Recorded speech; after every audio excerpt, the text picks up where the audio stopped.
Bonjour, bienvenue de ce dimanche 27 octobre 2024. Je vous souhaite la bienvenue dans ce live. Ou de manière plus large, le bienvenue. Connectez-vous dans ce live, mais aussi au Seigneur, surtout au Seigneur. Et connectez ce live aussi et partagez ce live afin qu'il puisse bénir au moins une personne. Nous croyons de tout notre cœur que cela va profiter au corps du Christ, notre Seigneur. Avec l'accord du Seigneur, je crois que je m'aimerais bien poursuivre le live de dimanche dernier qui a sans doute, sans aucun doute béni beaucoup de gens. Alors, partagez ce live dans les groupes, mais aussi dans les pages des personnes, afin qu'ils puissent bénir aussi une large majorité de ceux qui aiment le Seigneur. Amen. Alors aujourd'hui, je suis toujours dans mon thème de dimanche dernier, les 4 étapes de la victoire. Amen. J'en aurai pour moins d'une heure, mais on va parler des choses très importantes. Amen. Voilà pourquoi il faut se connecter au Saint-Esprit afin qu'il puisse nous ouvrir l'intelligence, l'esprit, pour que nous puissions comprendre sa parole. Alors, dans le live du dimanche dernier sur les 4 étapes de la victoire, j'ai parlé de 4 étapes. Dieu, le temps, la saison et l'atmosphère. Amen. On va continuer cela, mais aujourd'hui, je vais maintenant aborder seulement l'étape de Dieu. Et puis, Dieu voulant, on va aborder l'étape du temps, après l'étape de la saison, après, en dernier, l'étape de l'atmosphère. Je crois que chaque étape mérite un enseignement spécifique et approprié. Amen. Alléluia.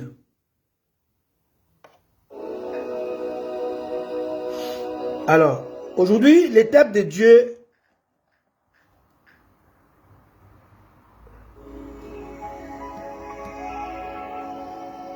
c'est l'étape la plus importante.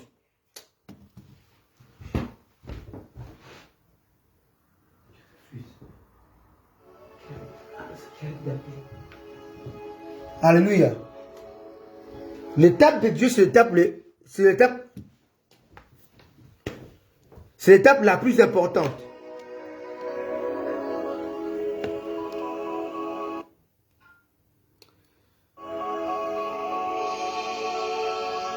On va essayer de la voir. Et c'est un peu, j'essaie de la musique parce que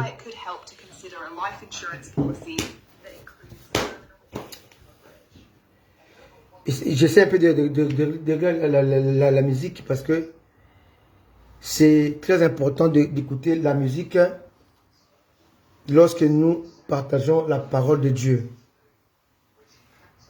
Alléluia. Donc l'étape de Dieu, l'étape du temps et l'étape de la saison, l'étape de l'atmosphère, du climat, ça sera les dimanches qui vont suivre. Je vous salue tous au nom de Jésus. Et j'espère que vous serez bénis pendant ces lives. Amen. Gloire à Dieu. Alors, dans l'étape de Dieu, je vais poser quelques questions pour savoir s'il s'agit véritablement de ces dieux dont il est question.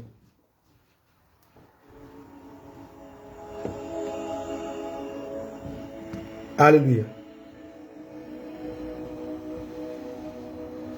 Alors, quand on parle de Dieu, Dieu, le temps, la saison et l'atmosphère. Je l'ai dit dimanche dernier, Dieu demeure la source. Le temps est la préparation divine. La saison, c'est la souveraineté divine. Et l'atmosphère, c'est le moment divin. Amen. Alors, on peut avoir le temps de Dieu, le temps approprié, le temps de la préparation divine. On peut avoir la saison. C'est la souveraineté divine. On peut avoir l'atmosphère, c'est le moment divin. C'est vrai. Mais est-ce que le Dieu avec qui tu es en relation, avec qui tu es en communion, est-ce qu'il est le véritable Dieu? Voilà pourquoi je pose 3 questions, même 4. Quel Dieu sers-tu? Rappelez-vous, Élie était en conflit avec les prophètes de Baal. Et ces prophètes-là invoquaient leur Dieu, mais leur Dieu était en voyage, leur Dieu dormait. Élie s'est moqué d'eux, disait, priez encore, criez encore, votre Dieu est parti en voyage. Criez encore, petit dort, il va se réveiller. Criez encore. Donc, il y a des dieux qui dorment. Alléluia. Mais notre Dieu, il est omniscient. Il est omnipotent et il est omniprésent. Quel Dieu sers-tu? Quel Dieu invoques-tu? Quel Dieu pries-tu? Est-ce qu'il est omniscient? Est-ce qu'il connaît tout? Rien ne peut le surprendre. Alléluia. Notre Dieu est omniscient. Il sait tout et rien ne peut le surprendre. Notre Dieu est omnipotent. Il peut tout.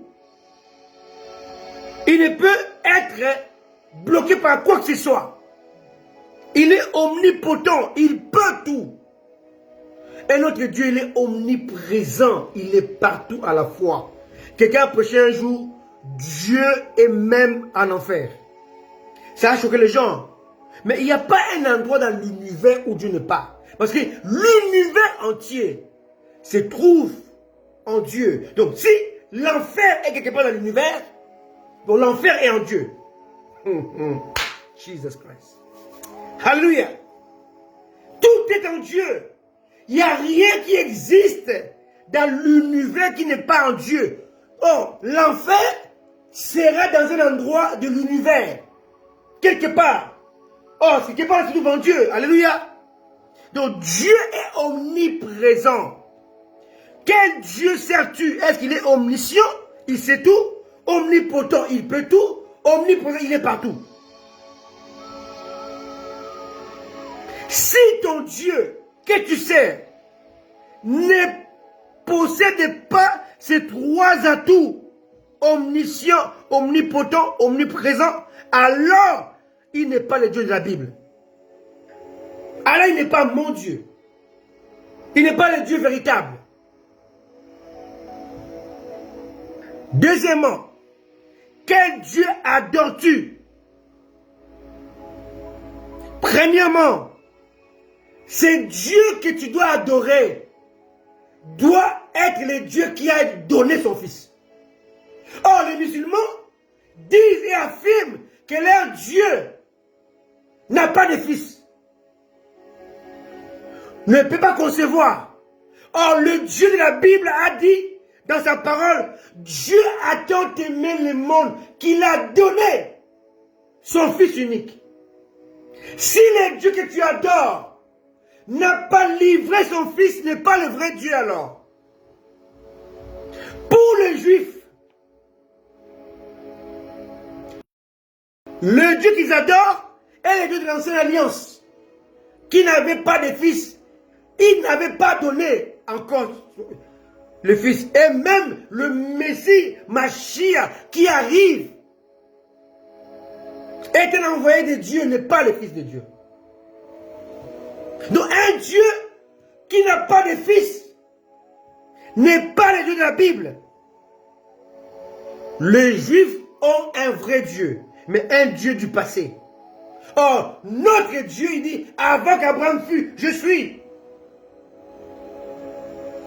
Il ne se conjugue pas au passé, ni au futur, mais au présent. Alléluia. Avant qu'Abraham fût, je suis. Donc, au temps d'Abraham, c'est le passé, mais lui, il est dans le présent. Au temps de Jésus, c'est le passé, mais il est toujours dans le présent.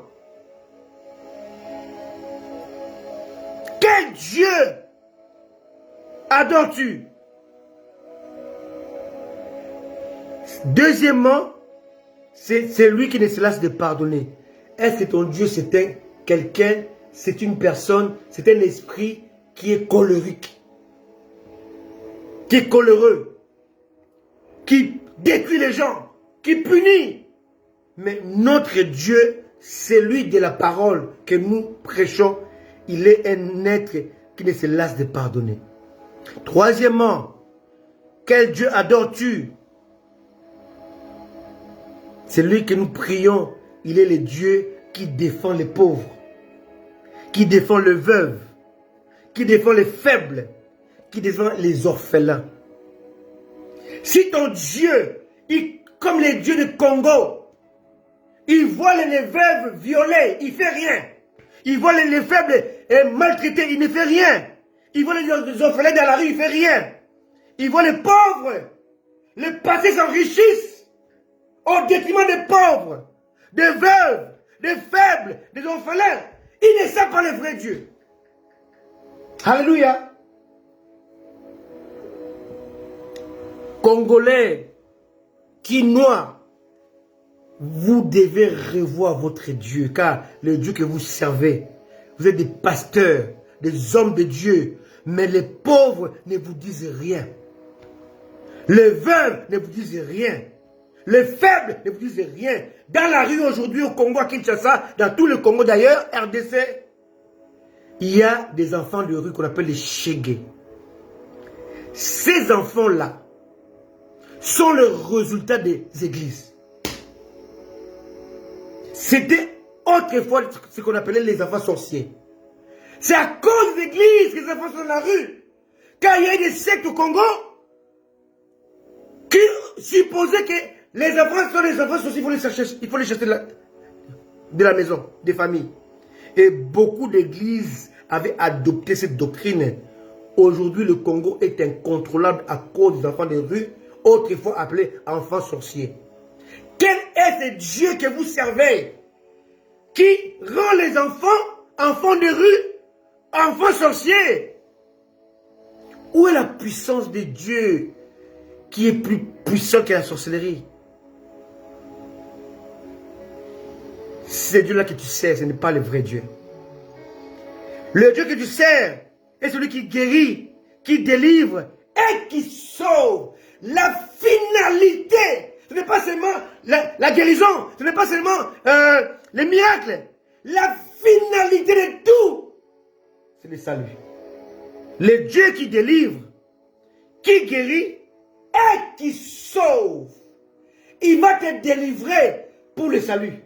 Il va te guérir pour le salut. Il va te libérer pour le salut. La finalité de toutes ces choses-là, c'est le salut.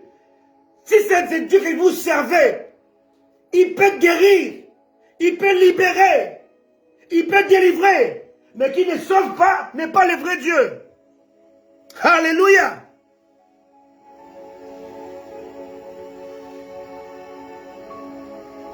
Cinquièmement, quel Dieu adores-tu?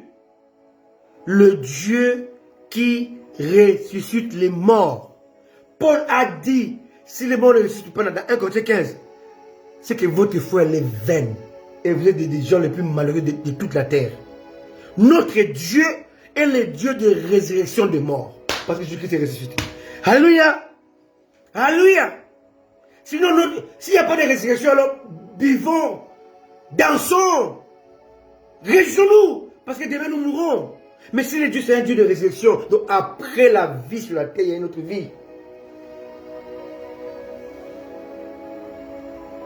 Sixièmement, quel Dieu adores-tu? Le Dieu qui change de vie. Mais c'est une chose que Jésus-Christ ne pouvait jamais dire. J'ai été pécheur, aujourd'hui Dieu m'a délivré. Jamais. Le Dieu que nous adorons, c'est Dieu qui change de vie. Alléluia. Qui change la prostituée qui était autrefois Marie, a fait d'elle le premier témoin de la résurrection. Alléluia. Qui change.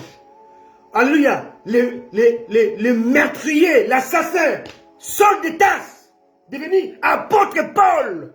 Alléluia. Qui change l'incrédule de Simon en devenant Pierre, l'apôtre.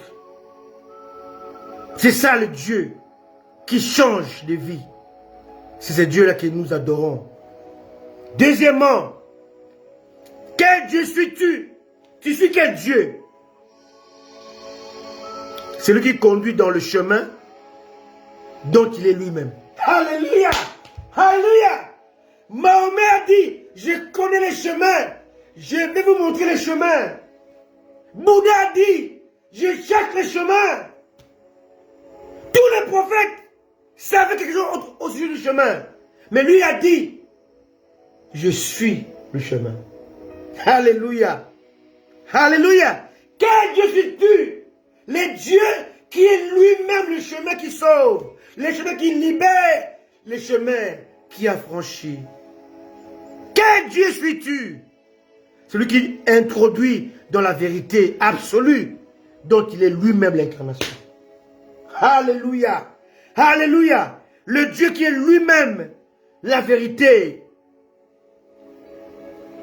absolue, complète, totale, définitive, dont il est lui-même l'incarnation. Quel Dieu suis-tu? Le Dieu qui est la vie éternelle, dont il est lui-même le garant et la personne. Je suis un Dieu qui est le chemin. Alléluia. Je suis un Dieu qui est la vérité. Et je suis un Dieu qui est la vie. Il est celui qui introduit dans le chemin, qui amène à la vérité, et la vérité qui conçoit la vie. Alléluia. Il te dit, emprunte le chemin que je suis. Tu vas découvrir dans ce chemin, tu vas découvrir la vérité que je suis. Et une fois que tu auras la vérité que je suis, tu vas enfanter la vie que je suis. Alléluia. Troisièmement, quel Dieu enseignes-tu? Alléluia. Nous devons enseigner non pas nos doctrines, non pas nos préceptes, non pas nos dogmes. Alléluia. Nous devons enseigner Christ. Quel Dieu enseignes-tu? Nous devons enseigner la croix de Jésus. Pas la croix qu'on porte sur le cou, non. Pas la croix qu'on porte sur les robes, non. Mais la croix qui sauve. Nos yeux doivent être fixés sur la croix de Jésus. Paul a dit, il n'y a autre message que Jésus et Jésus crucifié. Quel Dieu enseignes-tu? Nous enseignons la croix de Jésus. Quel Dieu enseignes-tu? Nous enseignons le salut en Jésus. Quel Dieu enseignes-tu? Nous enseignons le retour de Jésus. Quel Dieu enseignes-tu? Nous enseignons l'enlèvement du saint. Alléluia! Quel Dieu enseignes-tu? Nous enseignons le temps de la colère de Dieu, la tribulation. Quel Dieu enseignes-tu? Nous enseignons la damnation éternelle. Quel Dieu enseignes-tu? Nous enseignons la vie éternelle après la résurrection. Bien-aimé, une église, un homme de Dieu qui n'enseigne pas Jésus, donc Christ, qui n'enseigne pas la croix de Jésus, qui n'enseigne pas les saluts en Jésus, qui n'enseigne pas le retour de Jésus, qui n'enseigne pas l'enlèvement des saints, qui n'enseigne pas le temps de la colère de Dieu, la tribulation, qui n'enseigne pas la damnation éternelle, et qui n'enseigne pas la vie éternelle. Cet homme de Dieu ne sert pas Dieu. Il sert Dieu, mais pas le véritable Dieu. Bien aimé, nous avons tout un tas de choses à savoir sur ce Dieu avant de rentrer dans les temps. Alléluia. Alléluia. Alléluia. Quel Dieu tu sers? Omniscient, omnipotent, omniprésent. Quel Dieu tu adores?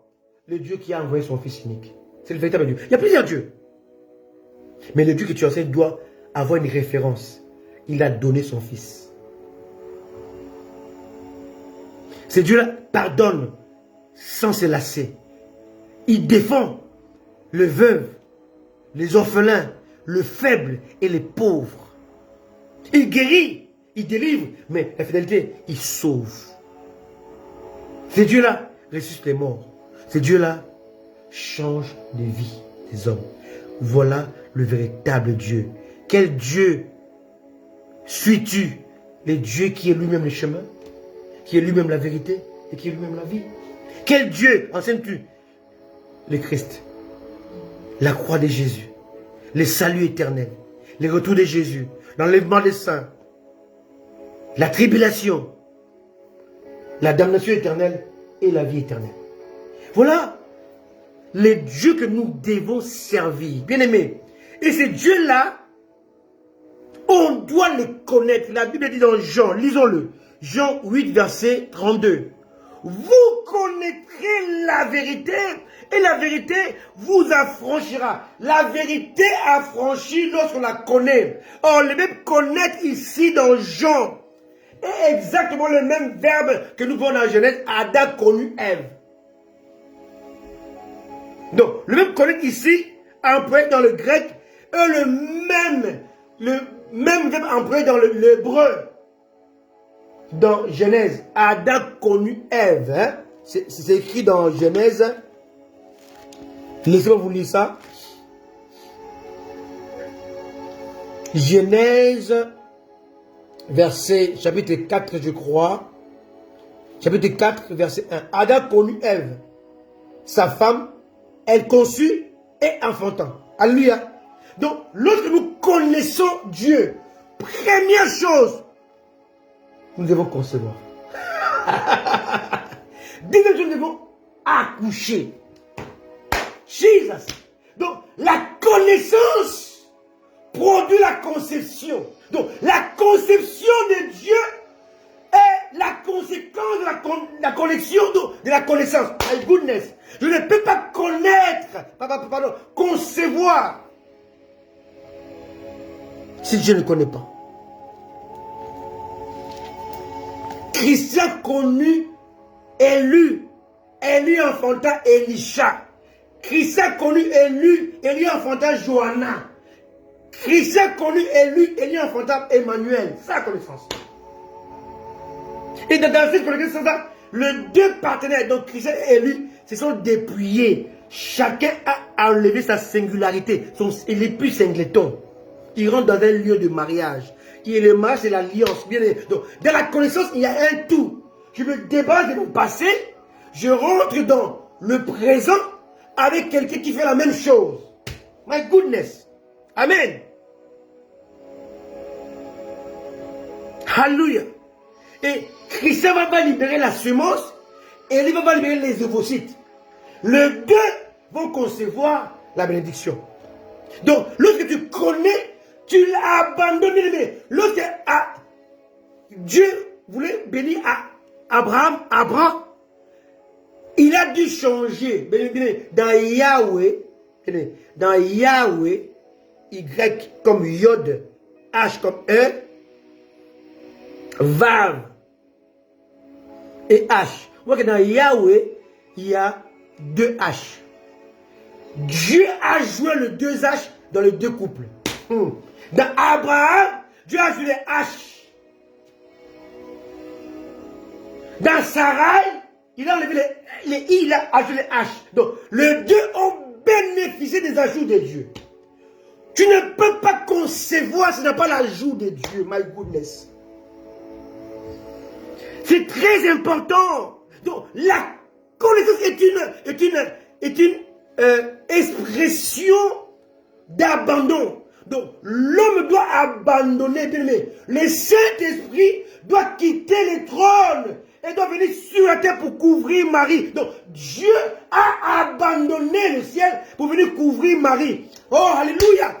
Marie doit avoir la foi qui va engendrer le fils. Oh, Jesus. Donc, elle doit accepter le dit de l'ange. Donc, l'homme doit libérer la semence et la semence doit trouver aussi les ovocytes de la femme qui est développée après l'écoulement du sang. C'est tout un processus. La connaissance est un processus. C'est une démarche. Ces dieux-là, on doit les connaître. Vous connaîtrez, pas vous connaissez. Pas vous connaissez. Non, vous connaissez la vérité. Bien aimé, regardez bien les verbes. Et dans quel temps?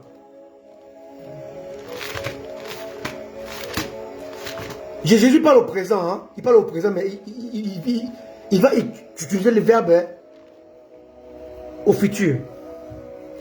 Vous connaîtrez la vérité et la vérité vous affranchira. Donc, l'affranchissement, la liberté et de la connaissance. Oh, une connaissance là, c'est une démarche. Vous connaîtrez, ce n'est pas au présent, c'est au futur. Donc, pour l'atteindre ces connaissances-là, il faut une démarche. La femme ne connaît pas, l'homme ne connaît pas la femme en claquant les doigts, non. Il y a d'abord l'amour. Il y a la passion. Deuxièmement, il y a le mariage. L'alliance. Quand on parle du mariage, on parle de deux parents, deux familles. On parle de la parole de Dieu. L'homme quittera, la femme quittera aussi. Ils vont devenir. Donc, c'est un processus. Ils vont quitter, ils vont devenir. Et devenir, c'est lié. Mais avant d'être lié, il faut d'abord quitter. Chacun va quitter son célibat. Ils vont se marier. Et le mariage doit être honoré de tous. Honoré par les parents, par la famille et par les deux partenaires. C'est un processus. Avant la connaissance, il y a un processus qui est Dieu a mis en place. Donc, quand on dit que vous connaîtrez, oh, la vérité qu'on doit connaître est une personne. Alléluia. Alléluia. Donc, on ne connaît pas Dieu en claquant les doigts, non. On ne connaît pas Dieu en allant à l'église, non. On ne connaît pas Dieu en lisant la Bible, non. On ne connaît pas Dieu en priant, non. Non. Et beaucoup pensent que Dieu a dit que la terre soit, la terre fut. Non. Dieu a créé la terre. Il n'a pas parlé. La création de Dieu, papa, il faut aller le voir dans Job. Alléluia. Dans Job, chapitre... laissez-moi vous dire ça. Job 38, verset 1 à 39. Et là, vous allez voir comment Dieu a tracé un cercle. Dieu a été un mathématicien, un physicien. Il trace un cercle. Il va mettre des références. Il va prendre ceci. Bien aimé, Dieu n'a pas dit que la terre soit... C'est ceux qui disent ça, ce sont des aventuriers, des prédicateurs aventuriers. Il y a eu un processus. Lisez dans Job 38, verset 1 à 39. Vous allez voir comment Dieu a créé la terre. Dieu n'a pas dit que l'homme soit, l'homme fut. Non! Dieu a pris la matière qui a été créée au préalable dans la terre. Il va prendre l'argile. Or, si vous voyez dans la terre, pour avoir l'argile, il faut creuser. D'accord? Amen. Amen. L'argile n'est pas sur la surface, non. Il faut creuser pour trouver l'argile. Donc, Dieu va prendre l'argile. Il va façonner. Il va façonner en forme de ce que lui il avait voulu. Donc, l'homme devait avoir sa référence à lui, son image à lui, son identité à lui. Il va maintenant souffler. Voilà qu'on dit Dieu a les mains, Dieu a les oreilles, Dieu a une bouche, Dieu a un cœur. Alléluia. Dieu parle de son cœur, Dieu parle de ses yeux, Dieu parle de sa bouche. Dieu a dit, j'ai vu l'homme, et parle de Jésus, dit, il avait les yeux comme une flamme de feu. Donc les yeux. Donc Dieu a les oreilles, Dieu a des bras, on dit, il avait autour de son bras, il avait autour de sa hanche, autour de sa poitrine. Donc Dieu est formé comme un être humain. On peut être figuré non comme un léopard, comme un lion, non. Ce sont des images. Mais Dieu est formé comme un être humain. Il a des pieds. Il dit, ses pieds étaient comme des lait ardents. Ses mains étaient ceci, cela. Lui, on dit sa bouche, il y avait comme une épée qui se sortait de sa bouche. Donc Dieu a l'image de l'humain. Pas de l'oiseau. Hein? Donc les sept filles, c'est un pigeon. Ce n'est pas une colombe, c'est une image. Ce n'est pas un lion, il n'a pas de grosses dents, non. Dieu n'a pas de crinière comme les lions, non. C'est une image. Alléluia. Parce que le lion est le seul animal sauvage, le seul félin qui vit en communauté. Les léopards, c'est un singleton. Le léopard mâle, le léopard femelle, s'ils se voient, ils vont se tuer. Ils vont s'entretuer. Le lion est le seul qui vit avec des lions. Voilà pourquoi on dit il est le lion de la tribu de Juda. Donc, il est le lion, le seul mâle qui domine. Il est entouré de femelles. C'est tout. Les léopards ne sont pas entourés de femelles, ni les tigres. Le seul animal sauvage. Et pourquoi on dit qu'il est l'agneau après les lions? L'agneau pour les sacrifices. Les lions, parce qu'ils peuvent être sacrifiés. On peut sacrifier un agneau, mais on peut sacrifier un lion. Il est venu comme fils de Dieu, comme l'agneau. Amen. Mais il revient comme le lion. Donc l'agneau devait sacrifier, mais le lion vient pour régner. Il faut comprendre ces choses-là, ces dialectiques-là. C'est précis. Il n'est pas le lion et l'agneau. Non, il est d'abord l'agneau, on le sacrifie. Et le lion, il vient pour régner. Quand on parle de lion, on parle de c'est celui qui vient régner. Quand on parle de lion, on dit c'est celui qui vient sacrifier. Alléluia. C'est très important de comprendre ces choses. Alors, évoluons. Maintenant, quand on parle de vous connaîtrez la vérité. Je dis que la vérité est une personne. La vérité c'est Jésus-Christ. Je suis le chemin de la vérité de la vie. Alléluia. Là on est dans Jean 14. Hein? Jean 14 verset 6. Il dit ceci. Il dit, je suis le chemin, la vérité et la vie. Nul ne vient au Père. Écoute-moi très bien, Élu. C'est un mauvais français. Il parle, lui, il est sur la terre. Hein? Il dit, je suis le chemin, donc je suis. Donc il est présent. Je suis le chemin, la vérité et la vie. Point. Quand il parle, hein, il faut faire attention à ce qu'il dit. Il dit, il devait dire, nul ne va au Père. Il dit, nul ne vient au Père. Alléluia. Il dit, nul ne vient au Père. Et plus tard, Philippe dit, Seigneur, montre le Père. Il dit, mais je vous ai déjà dit, nul ne vient au Père. Le Père est déjà au Père. Et qu'il dit, nul ne vient au Père, il s'identifie au Père. Je suis le chemin, la vérité et la vie. Normalement, il devait dire, nul ne va au Père. Si le Père était différent de lui, il était loin de lui. Il dit, nul ne vient. Donc, il dit, nul ne vient. Il venait à moi, en fait. Nul ne vient au Père. Ah, normalement, en bon français, il dit, nul ne va au Père. Parce que le Père et lui, c'était différent. Mais il montre que le Père et lui, c'est la même chose. Il dit, nul ne vient. Oh, nul ne va au Père, oui. Mais nul ne vient. Il dit, je suis le Père. Voilà pourquoi quand il dit ne crois-tu pas que le Père, je suis dans le Père est à moi. Donc, nul ne vient au Père. Donc, venir à lui, c'est venir au Père.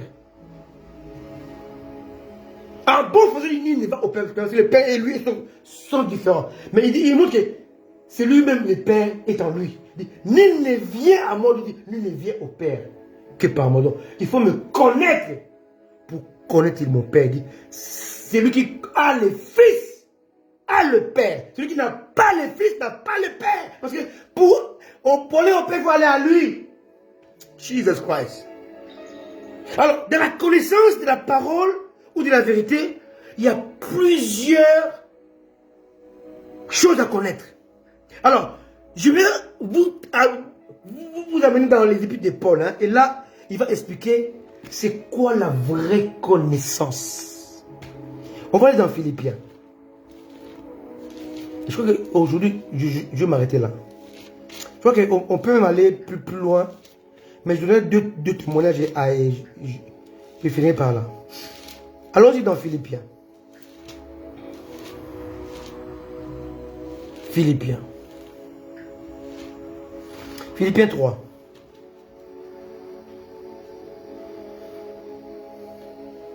On peut le à partir du verset 1, mais à cause du temps, on va essayer de sauter un peu.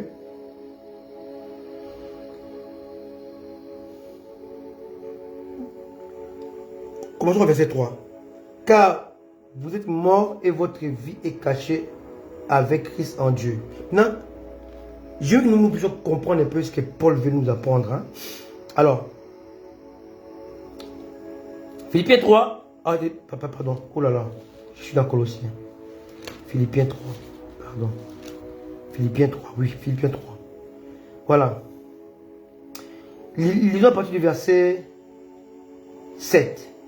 Mais ces choses qui étaient pour moi, on peut commencer par le verset 1. Mais ces choses qui étaient pour moi des gains, je les regarde comme une perte à cause de Christ. Et même, verset 8, et même je regarde toutes choses comme une perte à cause de l'excellence de la connaissance de Jésus-Christ, mon Seigneur. Donc ici, on parle de vous connaîtrez la vérité vous affranchira. Ici, Paul nous parle de la connaissance par excellence. Donc, la sommité de la connaissance. Premièrement, il faut que tout ce qui est pour toi comme des gains devienne des pertes. Tout ce qui est pour toi comme des avantages devienne des pertes. Donc, pour le connaître, tu dois accepter de mourir. Pour le connaître, tu dois accepter de tout perdre. Pour le connaître, c'est pas fini, hein. La connaissance de Jésus-Christ, mon Seigneur, pour lequel j'ai renoncé à tout. Pour le connaître, il faut renoncer à tout. Je regarde comme de la boue afin de gagner Christ. Premièrement. Quand tu perds tout, tu le gagnes. Mais tu ne le connais toujours pas encore. Verset 9. Et d'être trouvé en lui. Donc, il faut d'abord tout perdre, mourir. Deuxièmement, il faut te trouver en lui. Il faut que lorsque le Père regarde le Fils, il te voit. Non avec ma justice, celle qui vient de la loi, mais avec celle qui s'obtient par la foi en Christ. La justice qui vient de Dieu par la foi. Donc, il faut aussi renoncer à ta justice. Tu n'es pas juste. Il n'y a qu'un seul juste, c'est Jésus. Donc ici, on est dans la démarche de la connaissance. De la connaissance et premièrement, l'acceptation de la mort. Deuxièmement, te voir en lui, être trouvé en lui.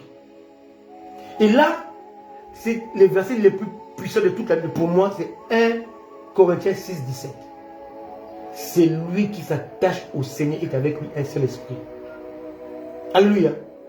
Donc, si on regarde Christ, on te voit. Si on voit Christ. Donc, vous devenez un seul esprit. Maintenant, nous sommes dans Philippiens 3, verset 10. Ainsi, je connaîtrai Christ et la puissance de sa résurrection. Bien aimé.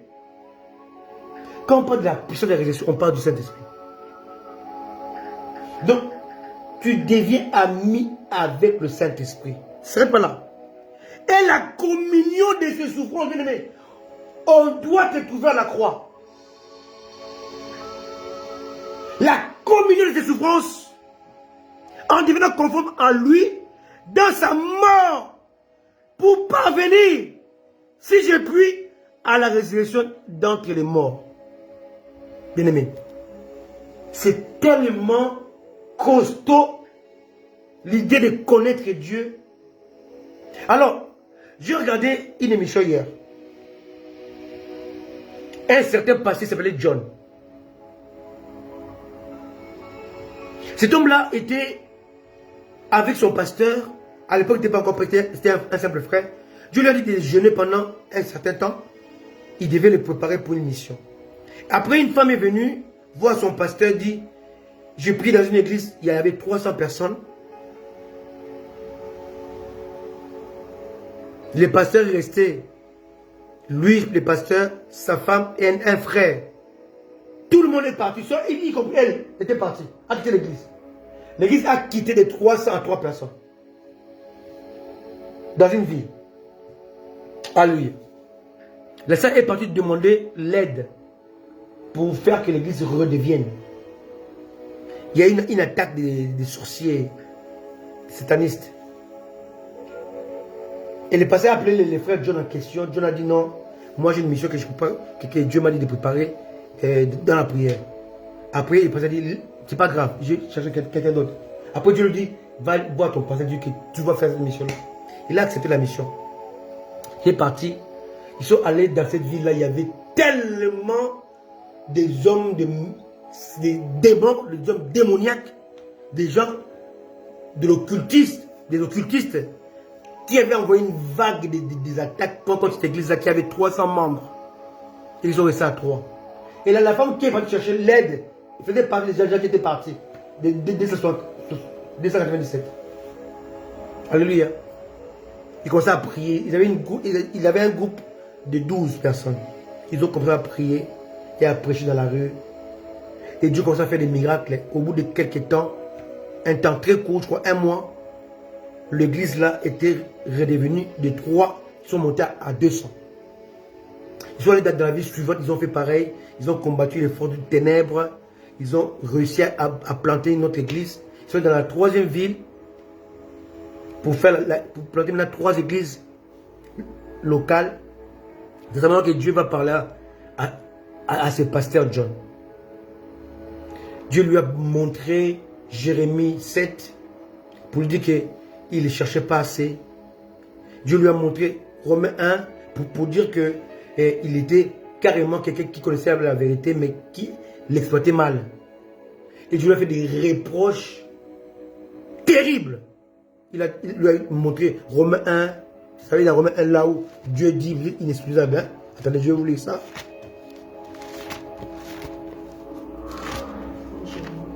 Romains 1, 18.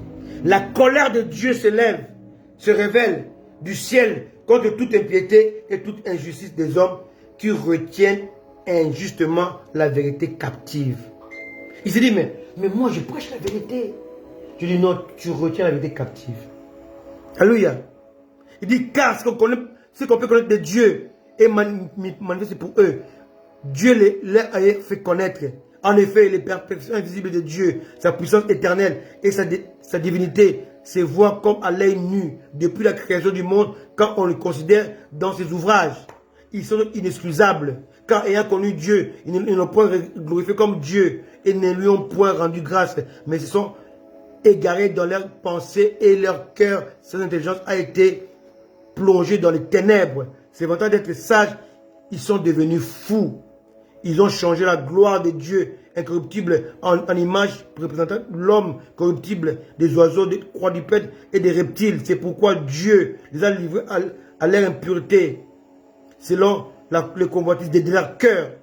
Ainsi, ils déshonorent eux-mêmes leur propre corps et qui ont changé la vérité de Dieu en mensonge et qui ont adoré, servi la créature au lieu du Créateur qui est béni éternellement. Bien, Dieu commence à lui faire des reproches. Alors que pour lui, il était un homme saint, il s'est consacré, il était en plein jeûne, et Dieu lui vient, bien aimé, il a perdu le goût de prier, le goût de lire la parole de Dieu, il a tout perdu. Il était prêt à tout abandonner. Je le dis, je suis en colère contre toi, parce que tu retiens ma vérité captive. Bien aimé, cet homme a commencé à prier, rien ne s'est passé. Et cet homme-là, par lui, Dieu a délivré toute une ville. Dieu a arraché les hommes entre les mains du diable. Dieu a accompli des miracles terribles, des guérisons extraordinaires. Et cet homme en lui-même, mais cela a été caché. Il devenait orgueilleux.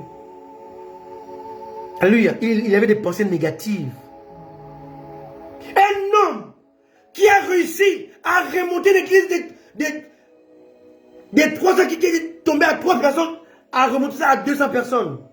Un homme qui a réussi à éradiquer les forces des ténèbres dans une autre ville. Un homme qui a réussi à planter d'autres églises. Dieu a dit, tu ne me sers pas, tu sers ta chair, tu sers tes intérêts. Cet homme-là, John, il était bien aimé. Je vais le poster sur ma page. Cette vidéo, ça fait mal au cœur. Bien aimé, tous aux hommes de Dieu, nous qui servons Dieu. Dieu dit, si je venais aujourd'hui, tu restais. Je ne te prendrai pas. Tu n'es pas prêt. Parce que dans ta vie, tu ne m'attends pas. Bien aimé, voilà pourquoi on vous prêche tout le temps. Vous devez être habité par le retour de Jésus. Cet homme avait tout, sauf n'était pas habité par le retour de Jésus. Dieu lui a dit, tu es un hypocrite. Tu es un adultère. Il dit, mais il dit, c'est j'ai jamais fait ça. Dieu dit, tu me prends pour un menteur. Mais quand tu prends un menteur, il tremblait. Dieu dit, bon, je vais te montrer que tu es un fornicateur, un adultère. Dieu lui montre, dans une église, il était là. Dieu montre une femme, il va témoigner, il va déshabiller la femme. Dieu montre ses pensées. Dieu, regarde ce que tu fais. Et toi, tu dis que tu n'es pas un adultère. Tu es un adultère. Il montre une autre femme qui vient témoigner. Il est en train de regarder ses fesses. Et ça, c'est quoi? Tu es un fornicateur. Donc Dieu lui montre pas A plus B que s'il venait, il ne serait pas parmi les enlevés. Il s'est mis à pleurer. Pour lui, il n'était pas adultère, il n'était pas fornicateur, mais Dieu dit, tu es fornicateur, tu es un adultère. Il dit, tout ce que je fais comme miracle, comme produit au travers de toi, c'est pour l'amour de mon peuple, pas pour toi. Il dit, tu n'es pas habité par mon retour, tu n'es pas habité par ma mort. Ce que Paul dit, et je connaîtrai ta souffrance. Je connais ça, les souffrances de la croix. Et lui, il n'était pas dans ces choses-là. Mais il était dans une sorte de sainteté humaine. Il était adulé. Il était acclamé par les gens. Il était considéré par les gens. Mais pour Dieu, c'était un assassin, un terroriste. Bien aujourd'hui, où es-tu avec Jésus? Ta vie est comment? Tu crois que tu es sauvé? Comme cet homme, pasteur John, il croyait être sauvé. Dieu dit, tu n'es pas sauvé. Bien aimé, je connais aussi un homme de Dieu. Il vit au sud de la France. Il avait commencé l'église.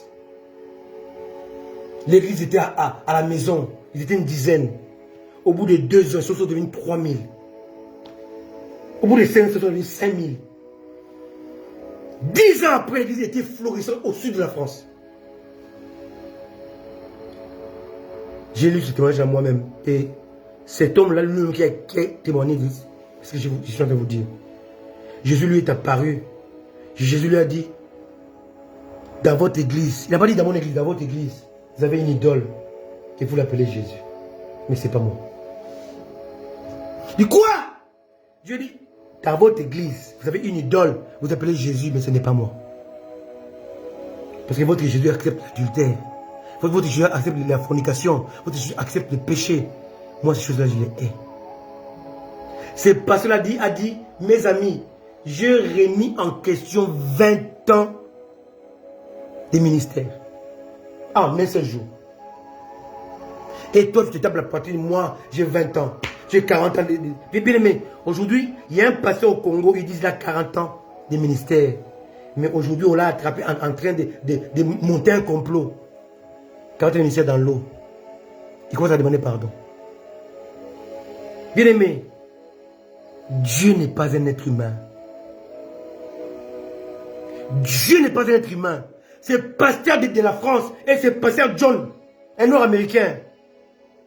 En un jour, leurs ministères sont tombés dans l'eau. Je suis leur montré, vous n'étiez rien et vous n'êtes même pas sauvés, vous-même. Quand je sauve au travers de vous, je fais ça pour l'amour de moi, pas à cause de vous. Et quand je regarde aujourd'hui, depuis la Genèse jusqu'à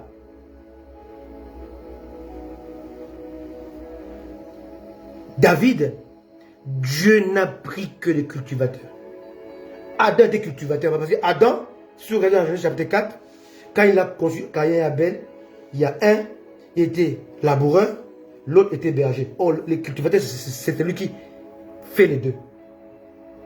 Pardon, l'agriculteur. Adam était un agriculteur. Un agriculteur, c'est celui qui est en même temps cultivateur, en même temps berger.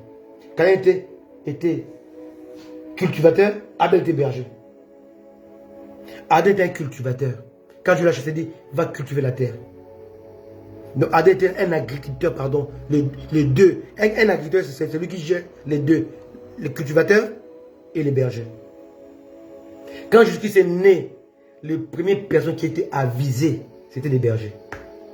Quand Dieu a appelé les premiers rois, c'était aussi un berger. Quand Dieu a remplacé Saül par un autre roi, c'est aussi un berger. Pourquoi les bergers? Parce qu'il est lui-même le bon berger. Les bergers, il a en charge de brebis. Oh, je veux que vous êtes mes brebis. Dieu te met sous la tête de son peuple parce que tu sais gérer les brebis. Parce que les brebis a tout sauf la défense.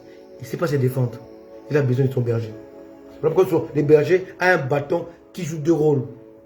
Qui joue le bâton pour corriger, mais qui joue aussi la houlette pour ramener. Alléluia. La houlette, c'est le côté fourchu, le côté courbé du bâton du berger pour ramener la brebis. Parmi les brebis, il y a des brebis, il y a aussi des agneaux. Et pour gérer un agneau, il faut le porter dans tes bras. Il faut supporter ses caprices. Aujourd'hui, les hommes de Dieu, ils ont laissé cela aux subalternes.